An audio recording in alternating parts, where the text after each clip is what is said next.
The wind, a relentless sculptor of the plains, whipped Lily's worn dress around her thin legs, stinging her eyes with fine, red dust.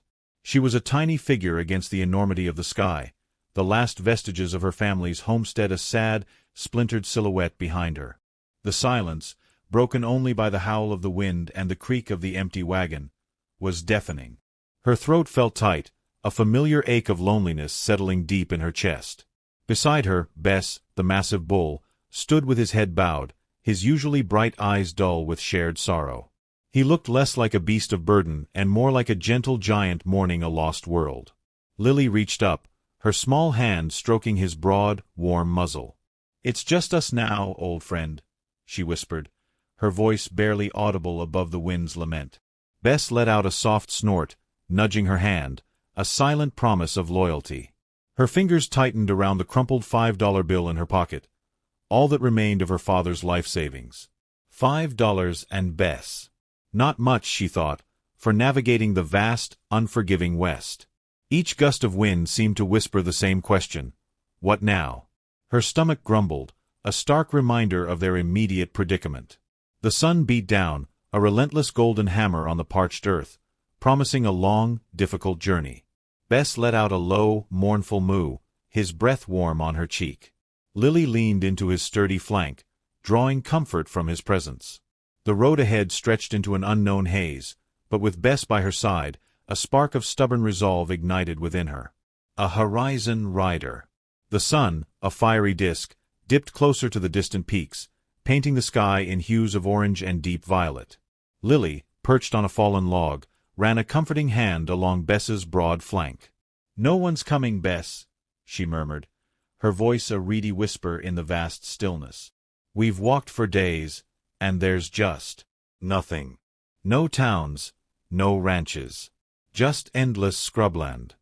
Bess let out a soft snort, nudging her hand with his wet nose, his big, brown eyes reflecting a shared weariness. The $5 clutched in Lily's pocket felt like a cruel joke against the enormity of their predicament. As twilight began to creep across the landscape, blurring the edges of the distant horizon, Lily's gaze caught on a faint ripple, a disturbance in the shimmering heat. A dark speck, barely discernible against the deepening gold, grew steadily larger. Her heart hammered a frantic rhythm against her ribs. It wasn't a mirage. It was a rider, silhouetted against the setting sun.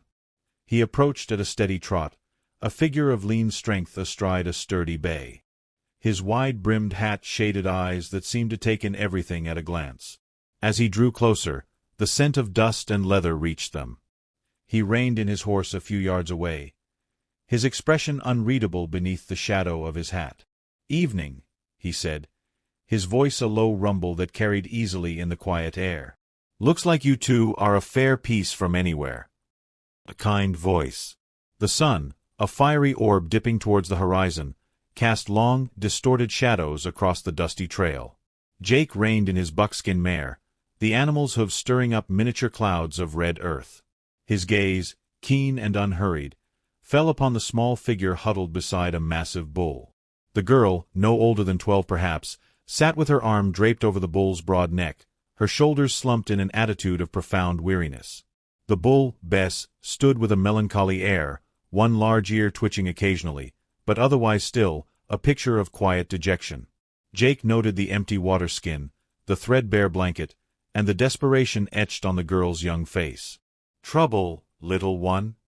Jake's voice was a low murmur, kind as a gentle creak.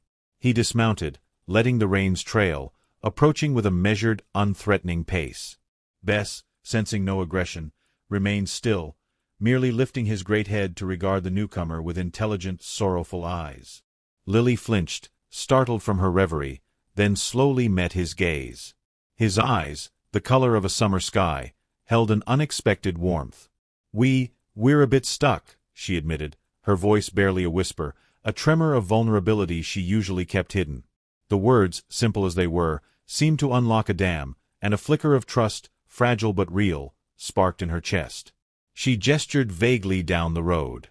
"We were going to, well, we don't rightly know where now." The story of loss. The campfire crackled, casting dancing shadows that played across Lily's face as she finally spoke, her voice barely a whisper against the vast silence of the prairie. It was the fever. Took Mama first, then Papa, quick as a winter storm. She stared into the flames, reliving the emptiness that had followed. The bank, they came not long after. Said we couldn't pay the taxes, not without Papa's crops. Took the land, the house, everything. Her gaze drifted to Bess, grazing peacefully nearby. Only thing I had left was Bess. She was just a calf then. Reaching into her worn calico dress pocket, Lily pulled out a small, tarnished silver $4. She laid them carefully on her palm, the meager sum glinting faintly in the firelight. $5. That's all I got left in the world. She looked up at Jake, her eyes wide with a fragile hope. And Bess, of course. Jake watched her, his expression unreadable at first, then softening into a deep understanding. He nodded slowly, the lines around his eyes deepening as he absorbed her story. He knew the ruthlessness of the land, the swiftness with which misfortune could strip a person bare. He'd seen it many times before. Families broken, dreams shattered, all for a few failed seasons or an unexpected illness. He didn't offer platitudes. Instead, his silence conveyed a profound empathy, a quiet acknowledgment of the weight she carried. The crackle of the fire and the distant cry of an owl filled the space, a testament to the harsh realities they both understood. An unexpected offer. Jake's gaze drifted from Lily's hopeful, tired eyes to Bess, who stood patiently beside her, nudging her hand with his immense head. The bull's coat, though dusty, gleamed with health, and his gentle disposition was clear. The girl's story, a stark tale of grit and desperation, resonated with Jake. He saw not just a child with a bull, but a spirit as untamed and enduring as the land itself. A ranch hand was always needed, and Bess, with his clear strength and calm demeanor, could be a real asset. More than that, he saw a chance to do something right. "My ranch," Jake began, his voice low and even, cutting through the silence of the dusty road. "It's a ways west. Got plenty of pasture, a warm bunkhouse, and work for a strong hand." He paused, watching Lily's face intently. "And a good home for a good bull. If you and Bess are looking for a place to settle, I'm offering it." Lily's breath hitched. Her initial shock gave way to a wave of disbelief, then a fragile, dawning hope that bloomed in her chest. A home. A real home, not just a patch of dirt by the road or a borrowed corner of a barn. Her eyes widened, glistening with unshed tears. Bess, sensing the shift in her emotions, let out a soft snort, pressing closer. The crisp scent of sagebrush on the breeze suddenly smelled like possibility. More than money. Lily clutched the crumpled $5 bill in her small hand, her brow furrowed with genuine concern. "It's all I have," she mumbled, extending the money towards Jake, her voice barely a whisper against the vast silence of the prairie. Her gaze flickered between the worn bill and Bess, who stood patiently beside Jake's horse, a picture of quiet dignity. Jake's eyes, the color of warm earth, softened. He gently pushed her hand back. "Keep it, Lily. This ain't about money."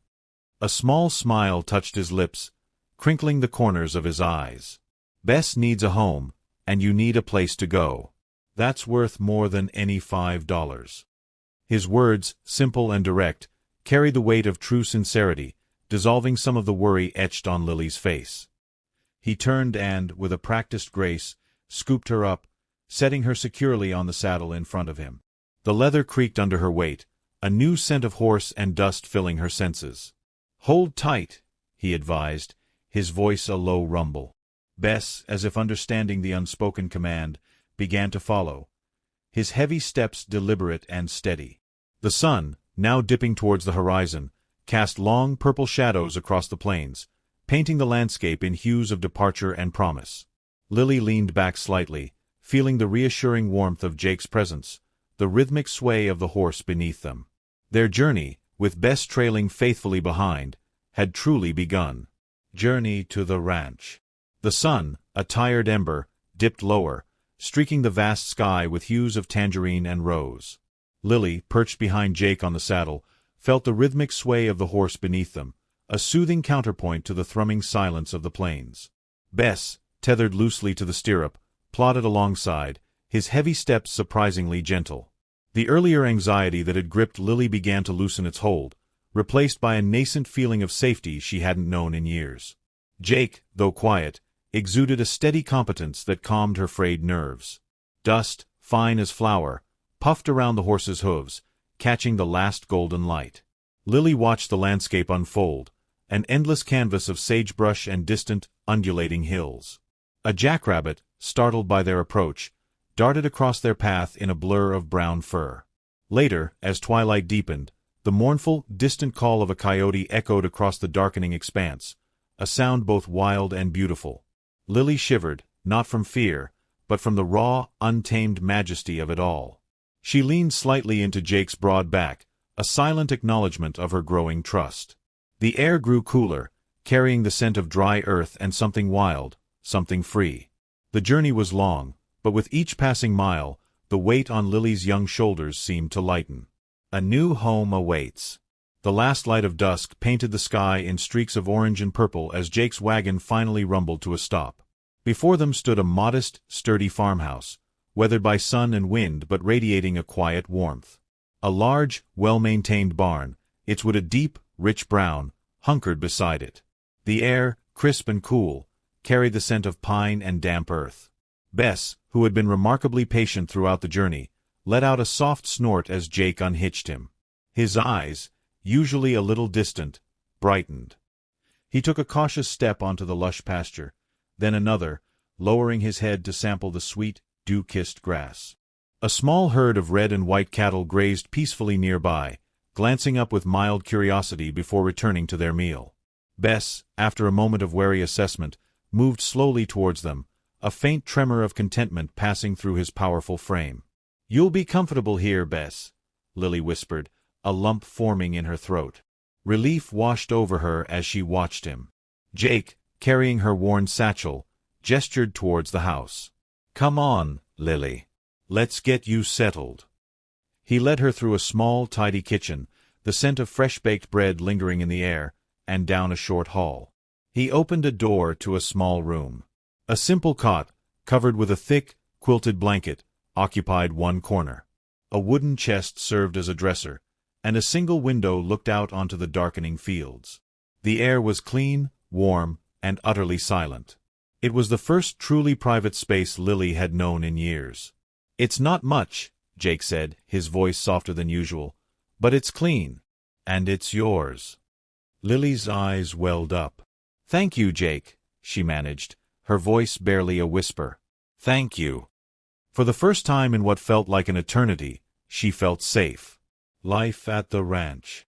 The sun, a generous splash of gold across the plains, greeted Lily each morning. Weeks had melted into a rhythm of purpose.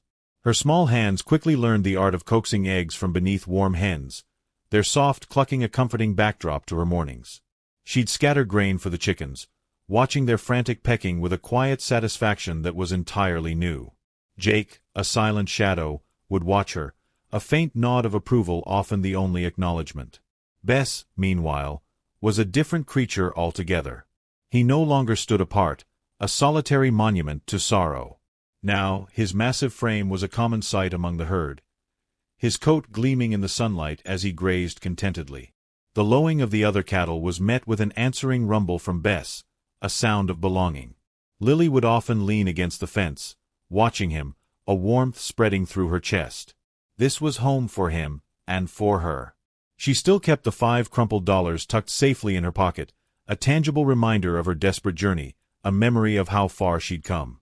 The memory was no longer one of fear, but of resilience. Jake, with his quiet strength and unspoken understanding, had made everything right. He'd given her a haven, a purpose, and a sense of belonging she hadn't known she craved. The vastness of the ranch, once daunting, now felt like an embrace, promising a future as open and boundless as the sky above.